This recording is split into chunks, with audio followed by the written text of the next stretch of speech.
Hello, Earthlings. Intuitive reads, Fierce Conversations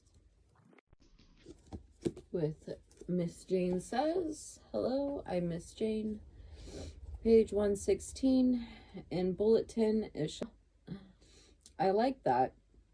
That's kind of my motto here on the platform, actually, if I were to categorize the reasons why I post: provoke learning, tackle tough issues, enrich relationships, integrate reality. Wow. Second note, any questions you would have wanted to ask our volunteer if you were having this conversation with him or her. Throughout the conversation, observers write pages of questions, all of which would have been useful.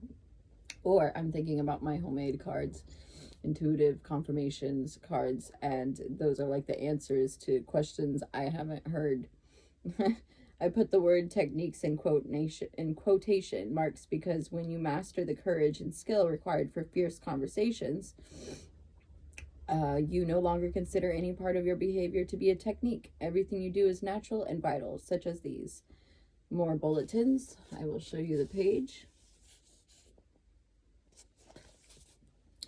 You identified and focused on the real issue. You didn't get sidetracked by rabbit trails. Yeah. When you're trying to identify a problem, and sometimes people, to avoid real accountability, they'll make up smaller, less significant, meaningful problems just to avoid the real problem at hand. So they'll be like, oh, I'm not ready to face that one. Let's look at all the little problems. And all of those are like one sentence solutions. And then you're like, okay, so now we got that fixed. Let's go back to what I was trying to talk about. It's like distracting you. And yeah, just don't become distracted by people's nonsense and kind of this trickery, this way of covering up the fact by pushing more things forward that are less significant than the thing that was just brought up. You maintained eye contact. Your eyes never left the face. You weren't distracted by anything else going on in the room. You mirrored body language. While I don't do this deliberately, sometimes it just happens.